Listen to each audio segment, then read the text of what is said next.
Ето сега и Петър Пецин и неговото отношение към наградата. Ако преди 40 години бях получил подобна награда, щях така да прихръквам. Но сега изпитвам единствено благодарност към хората, които прецениха, че аз трябва да стана художник на годината, така и към общината, която прави тази награда. Стълбата като символ, стремежа към успеха ви занимаваха дълги години. Как през времето се променяше трактовката на този въпрос? Ами аз преди малко ви отговорих. Сега отношението ми към този въпрос е съвсем различен. Всичко е много относително. Какво значи успех? Художника споделя своето отношение към нещата, споделя своите чувства, своите размисли, но картината винаги трябва да има минимум двама. Това е автора и зрителя. И от тая гледна точка успеха означава, че твоите размисли, твоите неща, които правиш, имат повече зрители, бих казал. Това е успеха. Но това не винаги означава качество. Защо? Ами както виждате, чалгата има много последователи, хора, които харесват тази елементарна форма на изкуството, но аз не мога да я приема, че това е нещо много. Така че не бива да се прави в името на успеха чалга. Дори в изобразително изкуство, въпреки че този термин се използва за музиката. Нито по пътя към успеха да се катерим по гърбовете на другите. Вие имате предвид моите неща, които правя. Да. Да, благодаря ви. Точно така. Аз даже бях направил една такава графика. Той е една тълпа, която се мъчи да се изкачи по стълбата и накрая стига до една стена. Целият този стремеж се оказа безсмислен. Разговора за пътя на Петър Пецин в изкуството и неговите търсения продължаваме след малко.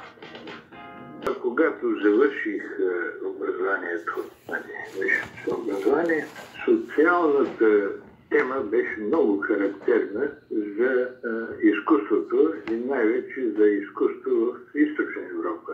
Аз самия бях повлиян от един много интересен чешки художник, който правеше подобни неща. Също и от полските художници, които по това време бяха много различни от това, което се правеше в България.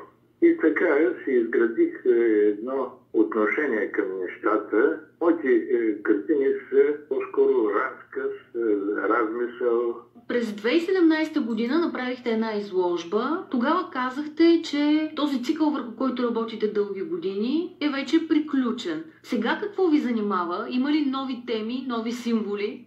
Да, има, разбира се. Има и те са много, за мен, трудни. Вървят много трудно и много бавно, защото аз трябва да съм наясно за това, което правя. Как бихте формулирали новата посока на търсене?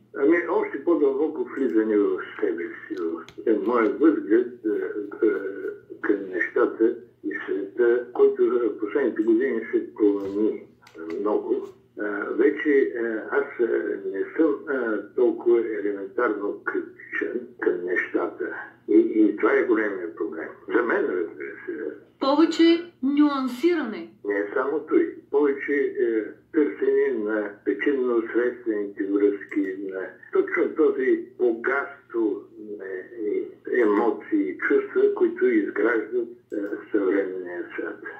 Доста сложно за изразяване. За финал съм си подготвила да ви питам защо толкова рядко правите изложби, но като слушам така вътрешната ви лаборатория как се случва, разбирам защо. Да, вие се отговорите.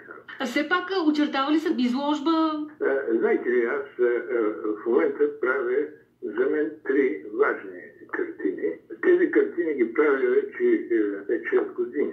Това не значи, че рисувам постоянно по тях, но че ги замазвам и почвам от начало е нещо такова. Защо? Защото моите възгледи се промениха към темата, върху която размишлявам и се налагам нещо ново. И постоянно, разбирате, изграждането на една картина година може да стане емоционално, примерно за няколко часа, или да се закучи работата, както се казва, и да продължи години. Аз мисля до година да направя нещо. Сега нещата тръгнат така, както се тръгна и сега виждам профила. Петър Пецин, бургаския художник на годината в ефира на БНР Бургас. Пожелаваме му успех в това търсене. Очакваме и изложбата му.